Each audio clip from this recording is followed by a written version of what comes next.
Officially begin right now. Hi, everyone. My name is Russell Up, or John, with the Academy of Interactive Arts and Sciences.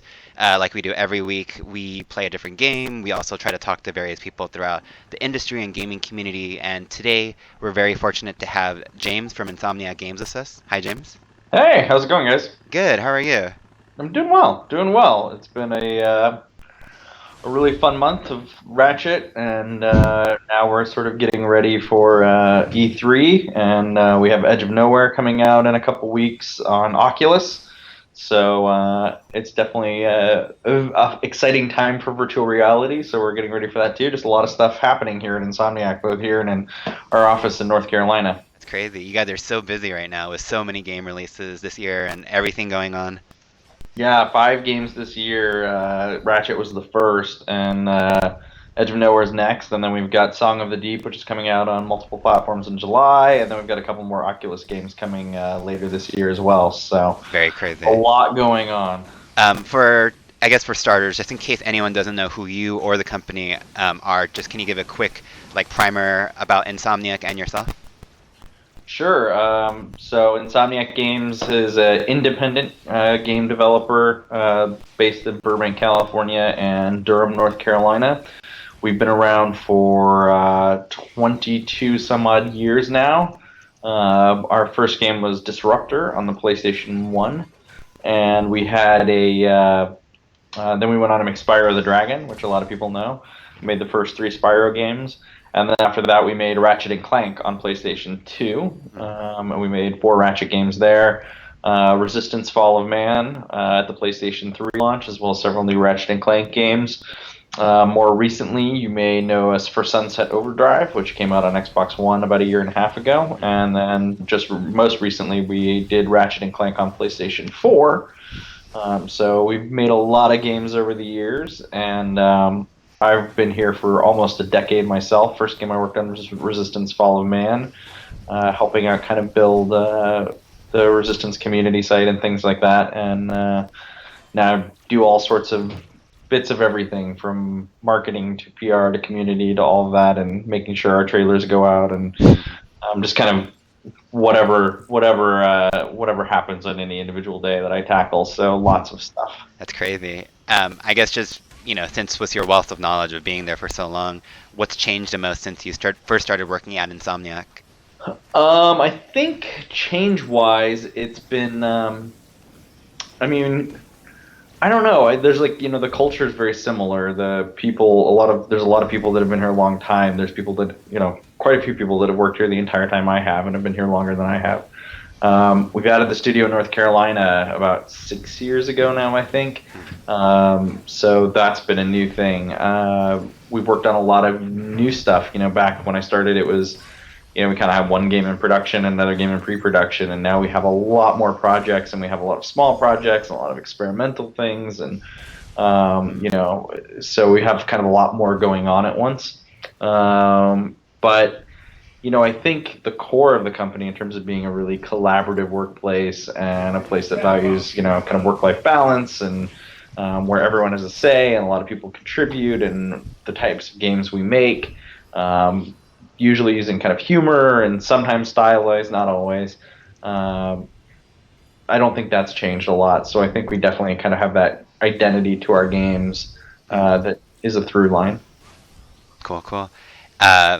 We have, as going with that line of thinking, we have a lot of questions about a lot of your games, especially Ratchet and Clank since it just came out. So we're going to try to tackle as many as we can, as much as you're willing to take. Sure. So yeah, let's dive right in. So I guess the first question is from @VVVolts on Twitter. What was the most challenging part of simultaneously rebooting Ratchet and Clank and the movie being produced? I think the simultaneous part was the hard part, to be honest. Yeah. So, the movie probably started a little bit earlier in terms of just like the idea of there's going to be this movie, and working through the beginning stages of the movie and early script and that sort of thing. We tried to stay involved in many ways, from our artists to the writer of the games. TJ Fixman wrote the original draft of the film. We tried to stay involved to keep it true to the franchise, which if you've seen the movie, I think it very much, feels like Ratchet and Clank. and we wanted to be able to share assets and things like that with the movie folk. But then, things change on the movie side, and so we were taking the original game and stretching, kind of figuring out how to put the movie parts in and add some new stuff while also staying true, to the original game in some ways, but also sort of telling a new take. And that's all sort of evolving. So things in the movie might be changing, and we're relying on that scene. That's a scene from the movie we were going to use in the game, and so we have to kind of accommodate for that. And waiting on places in the movie to be built and realized, and putting those back into the game. So I think that was sort of the how do you merge those things without necessarily being a true movie game was tricky. But it also worked out really well for us too, because there were things like, we sent them a bunch of assets and they updated them and sent them back as their cinematic ones, and we didn't think we'd be able to use the cinematic assets. And then we look at them like, wow, these are actually pretty close to what we need on PlayStation 4. So we had to, adjust a little bit, but not that much. So we got a lot of things. It was a lot of benefit for us. It's benefit for them too, because they didn't start from scratch. They were able to make the movie assets more cheaply, and then we were getting game assets back essentially. So things like that were really good collaboration. If you have more, you want to hear more about all that, we just posted a postmortem on Gama Sutra, and that went up yesterday. And there's a list of things that went really well, a list of things that went really wrong. It's a great read. It's from our studio director and production director in North Carolina wrote it, and it's kind of a great insight to some of the things that went really well, and some of the things that didn't go so well on the project. Is that the interview that includes, like, you guys had a very short time frame for the game, but it was so smooth? Was that kind of part of the interview, if I'm not mistaken? Yeah, we it was with the movie. Movies always tricky because they, originally the timing they were looking at, it's like, oh, you're gonna have to do all of this in, I don't know what the time period was. We ended up making the game in about, I think it was about 18 and a half months. But a good chunk of that was just a very few people left polishing things. We made the majority of it in a far less amount of time. Fortunately, movie releases are always sort of in flux, and so when they sold the movie to, when they made the deal with Focus Features to release it, that actually the release date it dropped into gave us the extra time to put some more polish into the game. So while I think when we first approached it, it was kind of like, how are we going to possibly, how do we make this work in the amount of time we have? And in the end, we ended up with extra time. But it was not a long development cycle for the game at all. Another question coming in is from Deadeye ZX711. What is to become of Ratchet and Clank after Into the Nexus? After Into the Nexus? I don't know. It's a good question, isn't it? We definitely have, there's always ideas that have floated around for what would happen, and certain moments and things like that we would love to see realized in Ratchet and Clank at some point. But who knows? We don't, we're hoping the game continues to be successful. It's the fastest selling Ratchet and Clank game we've released, which is, a testament to the fans of the series and fans on PlayStation who have gone out and bought the game. So that's a great thing for us, is that, the game's doing well, but hopefully we continue to see that do well and continue to sell well. And then if we're lucky, we'll get a chance to make another game, and then who knows what we're going to do. We haven't really, that's not super thought out or anything by any means. So it really depends on if fans respond to this current one that's on the market and keep picking it up. The case gets better and better for the people that, control the checks and what happens there. But, we do love Ratchet and Clank. We have ideas for what we might do in the future, but, nothing solid at all. It's just kind of all floating around and stuff we've talked about over years. I think you make these games for, we've been making Ratchet and Clank games for 16 years now. Yeah. And so we have more ideas we haven't used than ideas we have. So there's a lot of stuff still to pull from. And so, basically half the questions are about sequels and reboots and whatnot. So obviously up in the air still, like you were saying, and just you're thinking about what's next, depending on how sales go and everything. Is that correct? I mean, yeah, it all depends on that. We don't own Ratchet and Clank. It's not our decision straight up just to make another Ratchet and Clank game. So, if you want more, You can always tell PlayStation on Twitter and elsewhere, and we love making them. And people ask, oh, are you just going to reboot Going Commando, or are you just going to reboot another game in the series, or what are you going to do next? Like I said, we don't have there's no clear roadmap of this is what the next thing would be. So we're just happy with the success and still hoping, we still have the movies just came out a couple weeks ago. We'll have a Blu-ray and DVD release of that down the line. And there's still a lot of, this game is so fresh and new. It's kind of hard to immediately say, oh, we know what's going to happen now. Got it. On Twitch as well, Elk Doug is asking, would there be a book of the concept art of the game or the movie to buy in the near future? I don't know. So the funny thing is, there's not a lot of concept art for this game. This game is based on all the old games, so we already had concepts. Yeah. Like, we used old weapons. We used, we had old enemies that serve as the concept, so we could go straight to modeling on a lot of stuff and not redraw it. So I don't know if we do a concept art book based on this game. It's funny. I think in I don't know if I should say, but there's a manual or something that's coming out, and they wanted concepts for this game, and we're just like, well, we don't really have much. Like, you can look at some of the old concepts. So I don't think it'd be something specifically for this game. It would be fun to do an art book at some point. We actually have done some stuff with I Am 8-Bit, who are great, and they put some cool Ratchet and Clank product out on their website, and have kind of a collection going, and I think they'll be adding to that as time goes on. It's sold well so far. And honestly, that's not something where it's like, we just want to make cool stuff available to the fans, and you guys always ask for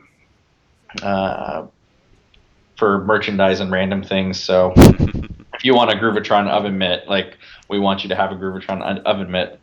That sounds like a very good plan to me.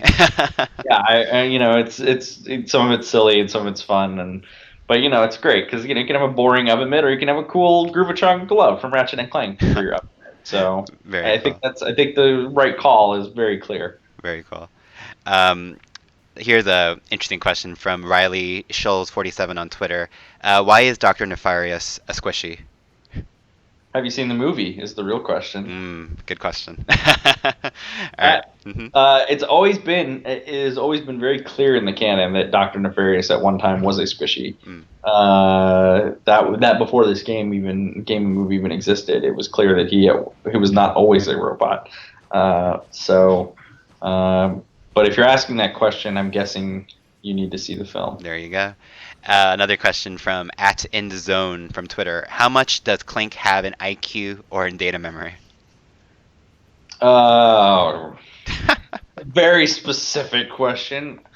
Clank is, Clank basically has a database that gives him information on the known galaxy in a lot of ways.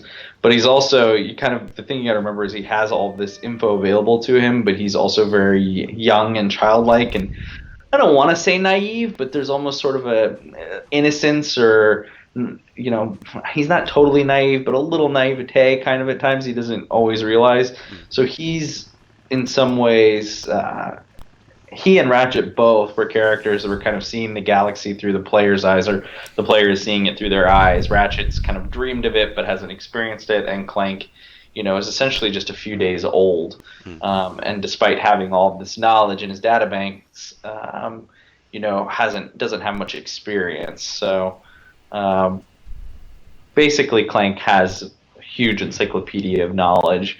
Of sort of known things, but he may not always know the unknown parts of the universe. Got it. Another question coming in here. We're going to keep seeing how specific we can get here. At Madison DWRD on Twitter asks, and I can kind of rephrase this question. Some levels were recreated so accurately, but there's definitely some differences. How much, creative differences did you guys want to take with the new game, and what was the thinking about recreating some sections and maybe, making some other sections more expansive and different? It wasn't even about recreating the original game, because the game is completely different. If you think to the original game, you can't strafe, weapons don't level up, the camera your gun always points in the direction Ratchet's pointing. It's not camera pointing. So the controls are not modern Ratchet and Clank controls. When you play this Ratchet and Clank, it's very much a modernized, streamlined. We have years of experience on these games, and it feels polished. That game doesn't. If you go back and play Ratchet 1, it doesn't feel nearly as polished. Mm-hmm. So we always knew we were going to update to kind of modern Ratchet controls and take it even a step further, which basically means gameplay-wise, all of the enemies, all the encounters, everything's completely redone. There's like nothing that was taken from the original game. The only thing that was really taken from the original game is sort of the overarching story, and even that's heavily tweaked. Kind of the order of the planets you visit, some of the locations, some of that macro design, I suppose, and then to speed things up, we took the layouts of some of those levels and plopped them in, and so I guess that makes some of the platforming gameplay similar in terms of you're jumping the same distances and things like that. But that just was a huge speed up thing for us. It's like, okay, we're going to take Poketaru. We know we want to go back to Poketaru. It makes sense to take that level layout and drop it in. And we recreated all the art. Like, there's no up-resing of art. Everything was done from scratch. But at least we had the layout. So it's not like this game of redesigning the layout of that level and deciding, oh, where does this need to go? What's the shape of this look like? All that process was completely eliminated by just saying, we're going to use this layout. And we know that layout worked for the original game. We'll make the new enemies work. We have to do new enemies anyway. Redo the enemies. We'll make them work with the new layout. And it saved a lot of time because we could essentially immediately move to arting it out versus spending time designing, moving art, and kind of going through that iterative process to create something new. So I think really those are the big things that got carried over from that first game, is sort of a rough version of the storyline, some of that macro of how the game will flow and the locations you'll go, the order you go to them in, and then the layout of some of those areas. But then some others, we discarded. You think like Quartu and Orxon sort of were merged into one planet. And the Robot Factory, some of that's to match the film.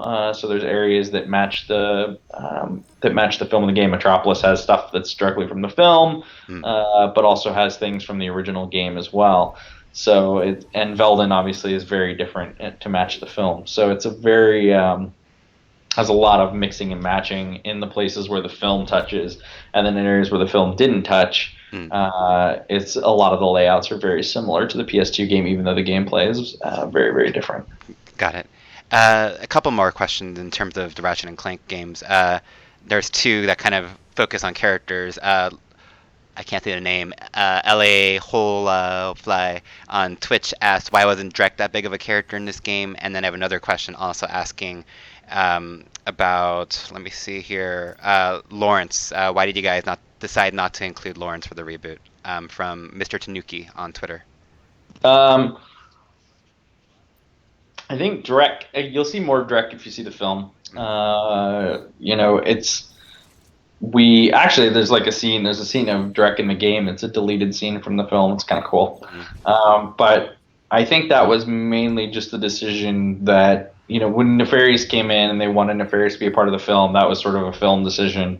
And, how that plays out with Nefarious sort of necessitated what happens to Drek. But you also, in the film, you're going to get 90 minutes sort of character focus. In the game, we don't necessarily have that same amount of time.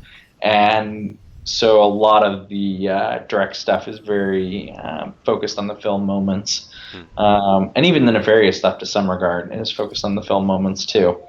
But I think that was just kind of like the film, as the film evolved, that was the place. I think the same thing is true of Nefarious. This is squishy Nefarious before in theory he has his robot butler, and he's his robotic self.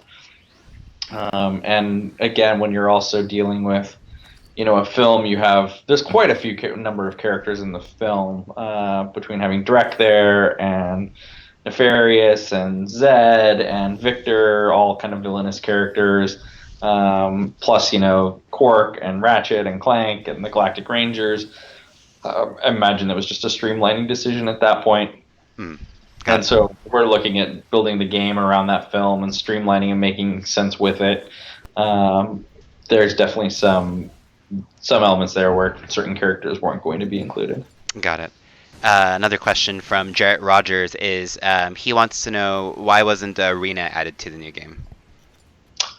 I don't think the original game had an arena, and Hmm. honestly, it was probably just one of those things where it didn't make sense on any of the planets we were in to have an arena. So we had the hoverboard races back, but it wasn't something from that first game, and it didn't quite make the cut for something we were going to spend the time on building and adding to the game when we had other sections that we needed to add in to kind of help with the story and fit with the overall arc of the game. So and everything when you make a game like this, you have a production window, you have a production budget, Hmm. and so you have to make the best allocation of what you have Hmm. and do the best thing you can with it. I think that turned out really well. Matches up well. We reviewed well. We're selling well. People seem to like it, but that also sometimes means you can't do every single feature you want and bring everything back.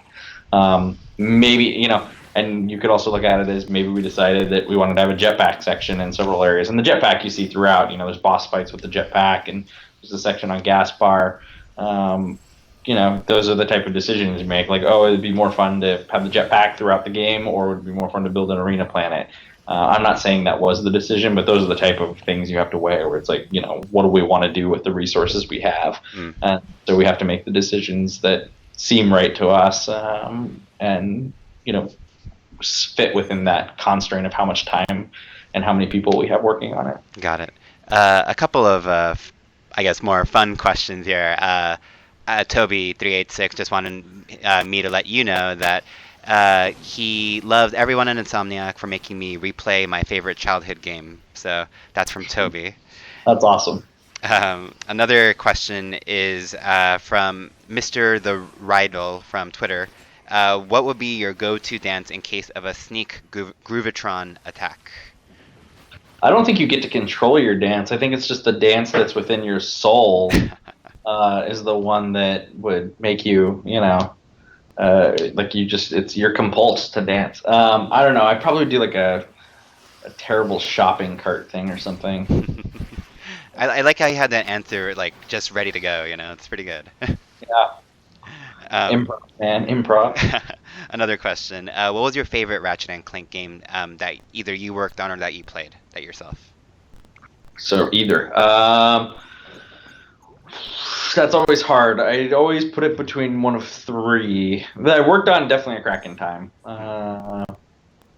Really great story in that game. I think the space exploration gameplay is really fun, flying around to the different spherical planets, doing stuff. Um, we spent a lot of time on that, and it turned out pretty cool. Hmm.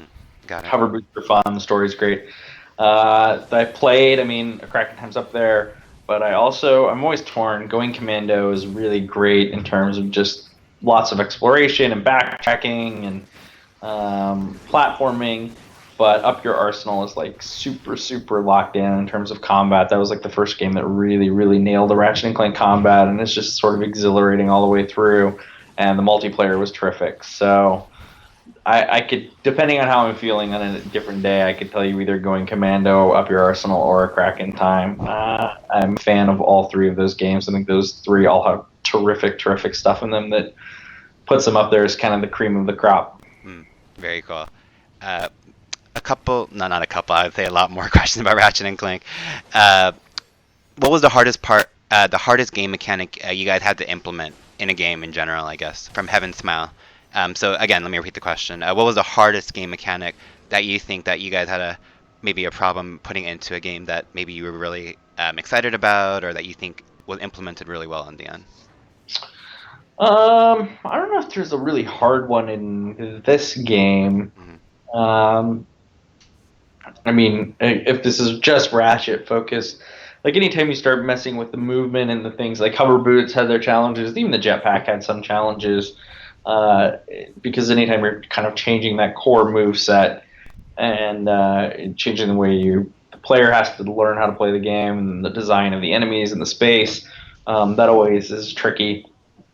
Hmm. Uh, Sunset Overdrive as a whole, the traversal system was something that took a long time to get right, and how you do traversal and combat together. And I think that's a very similar a similar sort of problem to solve because it's just so complex when it comes down to the controls. How you communicate that to the player, how the player is supposed to engage in combat during that. If they're supposed to engage in combat, you're not really doing combat in Ratchet on the hover boots very much, but on the jetpack you totally are. Hmm. So I think those are kind of big ones. Got it. Yeah, I'm trying to think if there's anything like in a crack in time era. Just even 4 player All for One was really tricky. Like, how does that work? What is the right way to make the 4 player Ratchet and Clank game? I don't know. I feel like every game has its own challenges. Some are bigger than others, especially when you're trying really big, brand new stuff. That's probably always the trickiest of all. Mhm. Got it. Speaking of Sunset Overdrive, Zelno was asking any chance of it coming to the PC since you guys have more ownership over the IP. That would be really cool. I think technically on the PC, it's still up to Microsoft in some ways, since they distribute that first game. So, like it would be cool if Sunset Overdrive was coming to PC. I think it would be awesome to have more people play it. Hmm. It's been free on Xbox One for last month or so. I guess maybe it just ended actually. It may have just ended in the last day or two, but it was free on Xbox Games for Gold for a month, and that was pretty cool to get a lot of new people. We saw a lot of people like sending us tweets and comments saying they're finally playing it and having a great time. So we had a lot of fun making Sunset Overdrive, and hopefully that'd be is a game we really enjoyed doing. So. I don't know if like I said, probably not something we would make in house necessarily in terms of a port, but if Microsoft wanted to do it, it could be cool. That's cool. Another question, I'm trying to find it. I just saw it, but I believe it's from Wevan on Twitch. What game series would you like to see Ratchet cross over with if you guys had a dream budget and a dream access to any character you'd like?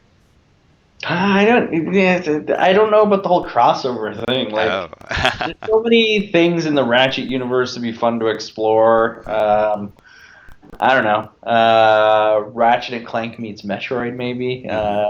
There's definitely a Metroid influence in the early Ratchet and Clank games that I think is pretty cool.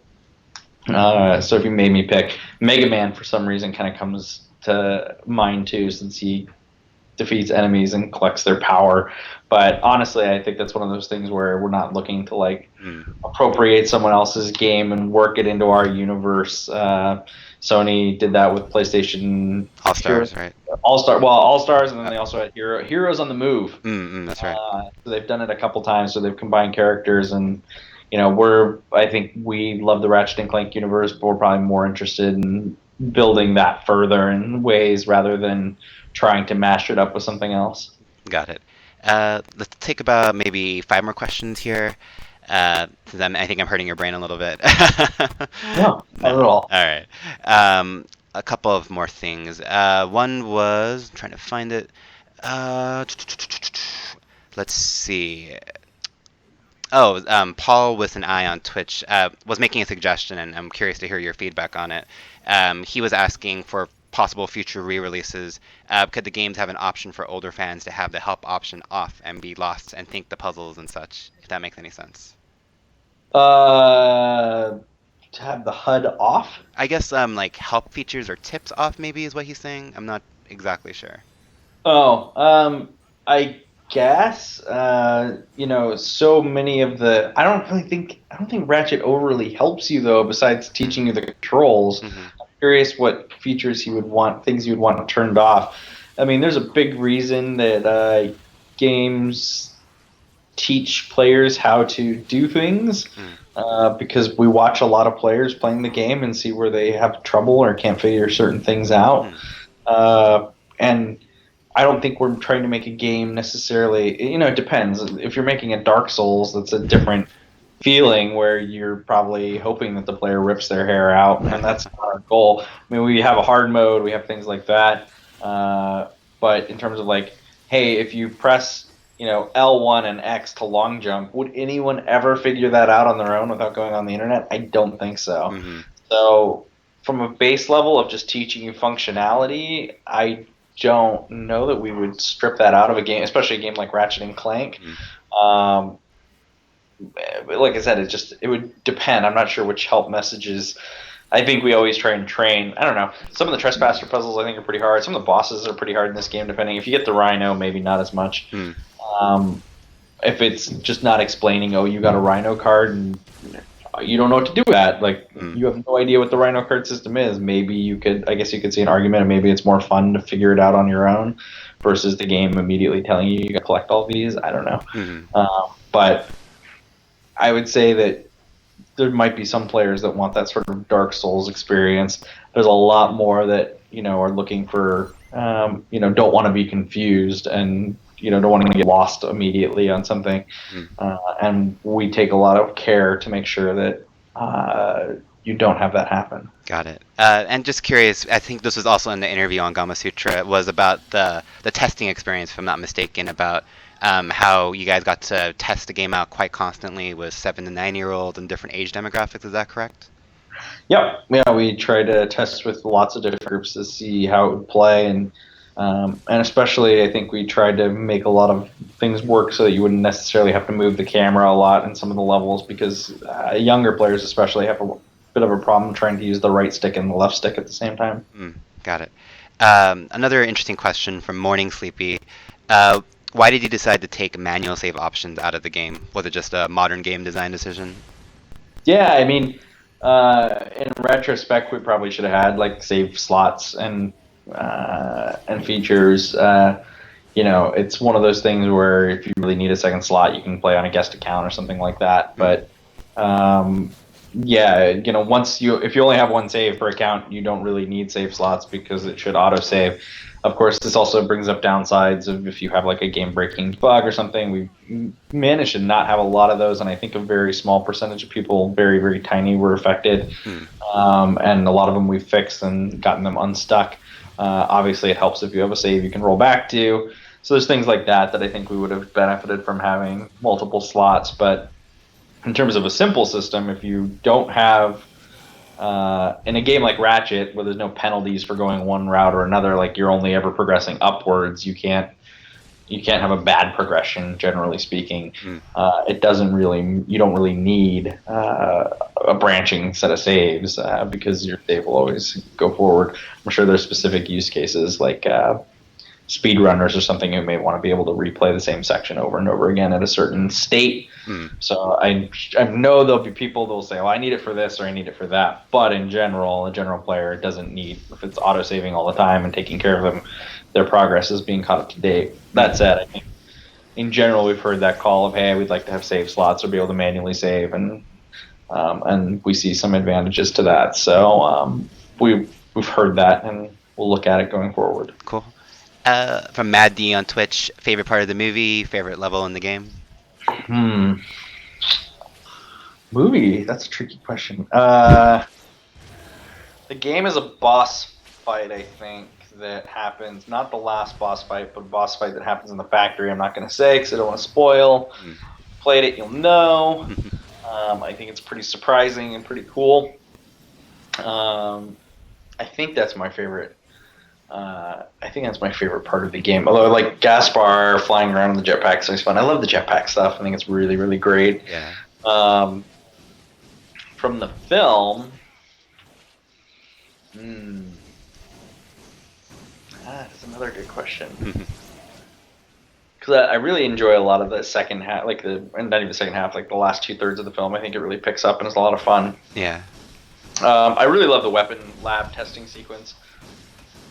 It's just fun to see Ratchet using like all these different weapons we've thought up over the years on the big screen, and he even gets to use like the Spiral of Death, which was like a fan created weapon for a contest we did on the Crack in Time, and seeing stuff like that and seeing all that on the big screen was, I think, a lot of fun. I think there's a sequence where there's a bunch of Mr. Zircons unleashed in the film that is really, really fun too. So stuff like that, I think, especially kind of the fan service items, are a lot of fun, I think, from the film perspective. Mm.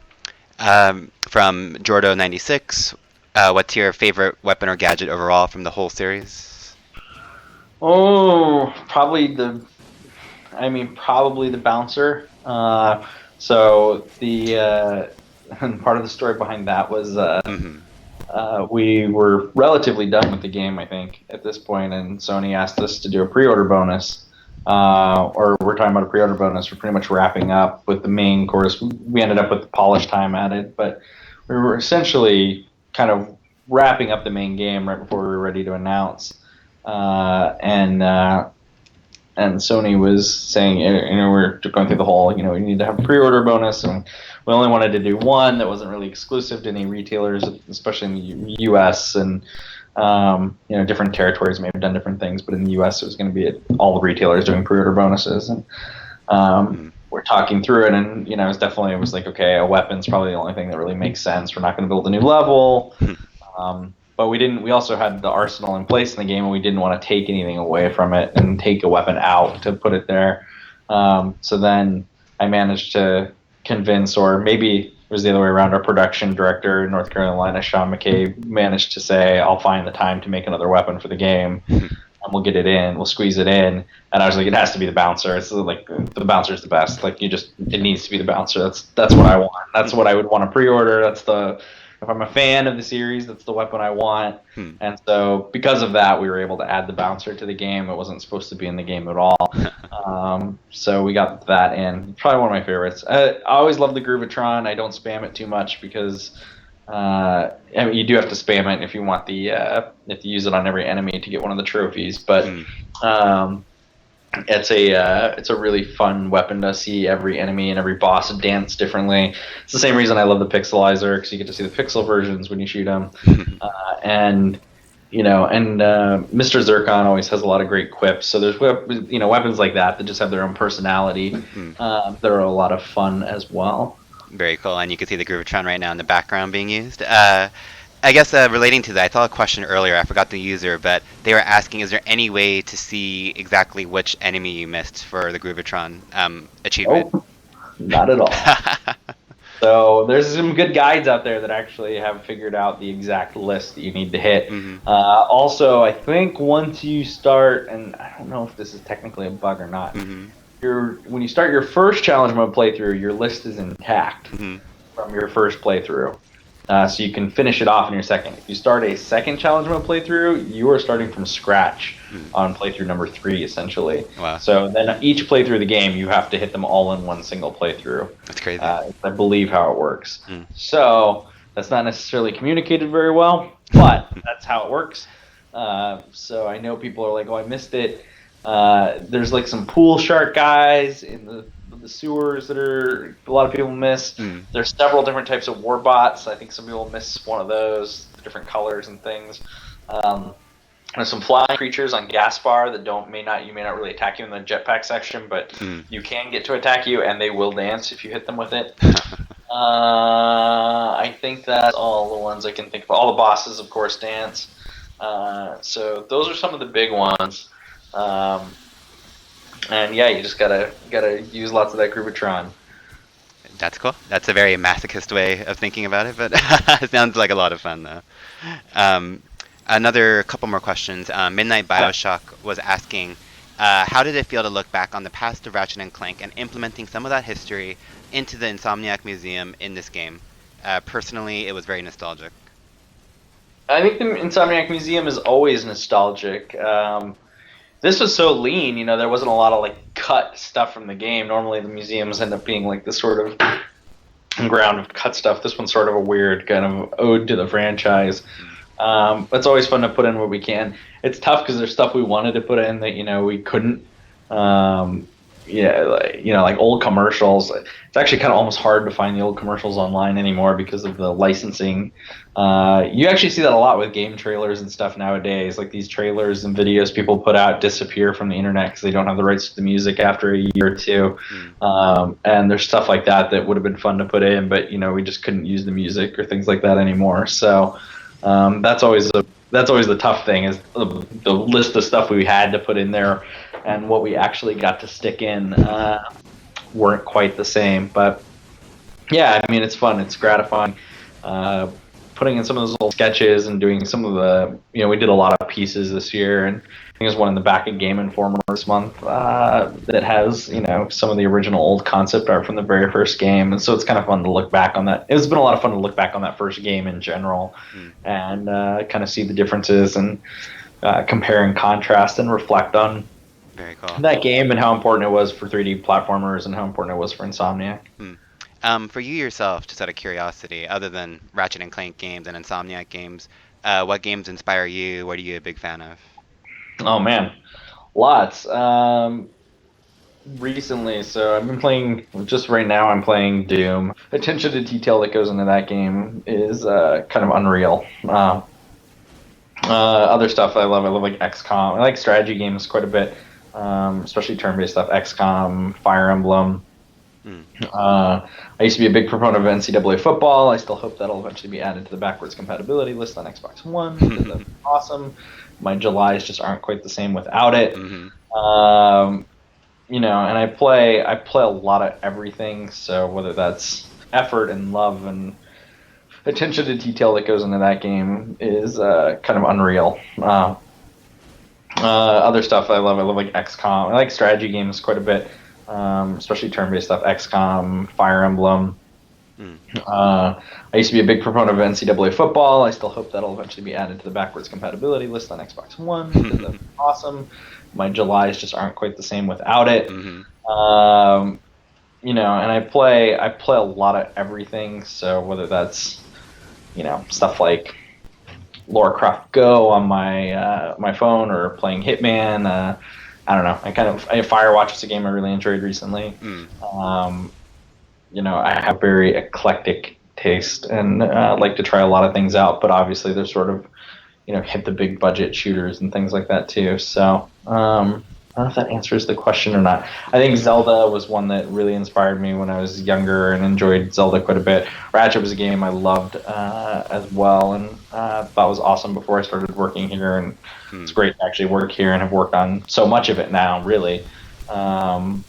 And have shipped as many Ratchet and Clank games as I've been a part of. Obviously, I think Nintendo's obviously done great things over the years, and I've loved. I grew up playing Mario, and I still carry my 3DS places, and I look forward to kind of seeing what comes next. Splatoon was a terrific game that I guess I always say, like, man, Splatoon is a game more people should have played, but I know a lot of people actually did play it.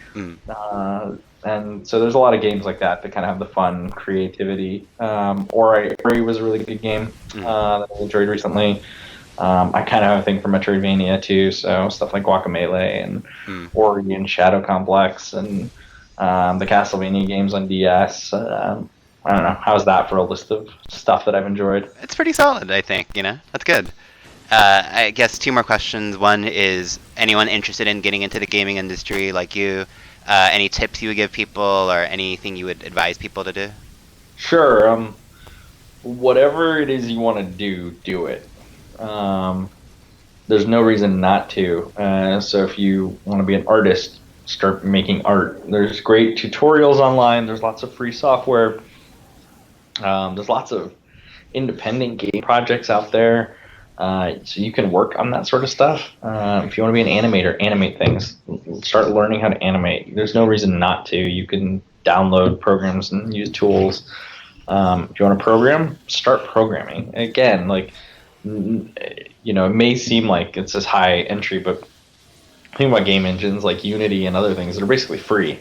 And you can use this stuff for free and learn on it for free. And there's tons of tutorials on places like YouTube that'll walk you through things. And so, you may just be replicating tutorials at first, but you'll start to learn how the tools work, and then you're not going to make anything good right away, but you can keep doing it. And the more you do it, the more time you put into it, the better you'll get. And ultimately, what gets people hired in the game industry is that they can do their job. You don't hire people thinking, oh, can you do this job? You get hired because, oh, yeah, that person can do the job generally. So your portfolio and your work is what matters, and that's kind of always the hard part of breaking in, is showing, how do I get a job if how do I show I can do it if I can't get a job in the game industry? It's the people that work hard ahead of time. If you're young and you haven't gone to school, or you're thinking about going to school, there's lots of great game programs around the country. I don't think you have to go to a game program, but the upside of it is you will be around a lot of other like-minded people that all want to do the same thing you do want to do, and so you'll have people to work with and collaborate with and make stuff together with. And I think that, like I said, do you need to go to school for that? No, there's tons of games that are made by people spread out across the country, so you can work that way too. And some people aren't ever going to work at a company; they're just going to make games like that. And I think about like the Super Meat Boy guys, working from their homes and make it really something awesome. So that's totally possible too. But the only way to do it is just to start doing it. And I think whatever your craft ends up being, if it's audio, if it's animation, if it's art, if it's community building, which is a thing too. I mean, you can start a website and build a community around a game. It'll take time and effort. You have to put stuff there that people want to be a part of. You have to engage people, but you can do it. There's been fan sites forever. Very cool. If you focus on those things and you build an audience and you stick with it, it's not something that'll happen in a week or a month. It'll take you time, but you can do whatever you want to do, and all the tools are out there for you. So I think it's just, go for it. And maybe you don't know, but again, you can still download those tools and start playing with it. Maybe you'll find you'll love animation. Maybe you find you won't love animation, but you like audio, or maybe you like programming. Who knows?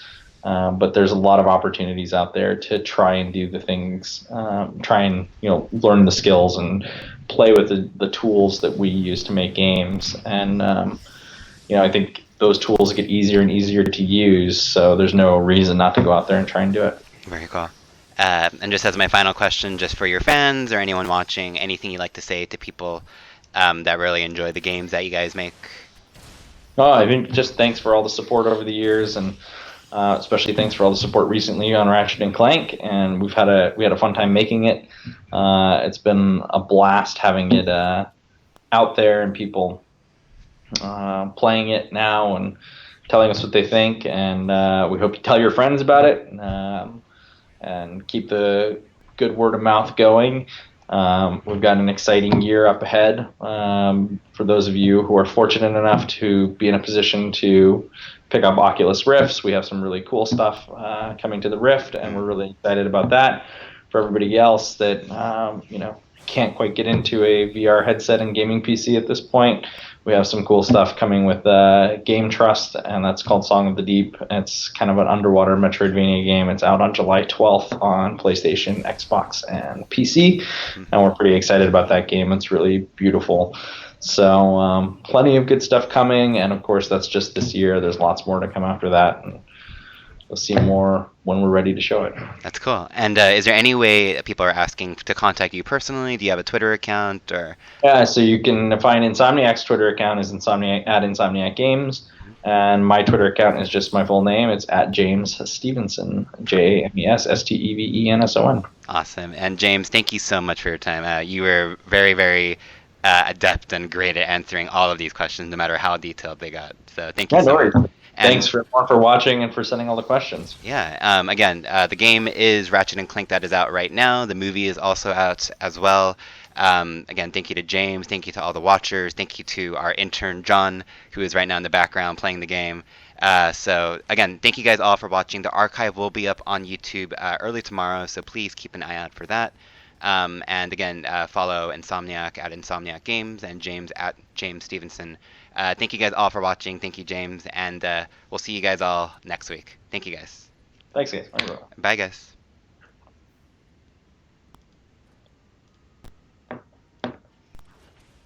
Clear? Hold on. I'm still trying to press the button. No, we're not clear. Hi, everybody. Bye, guys.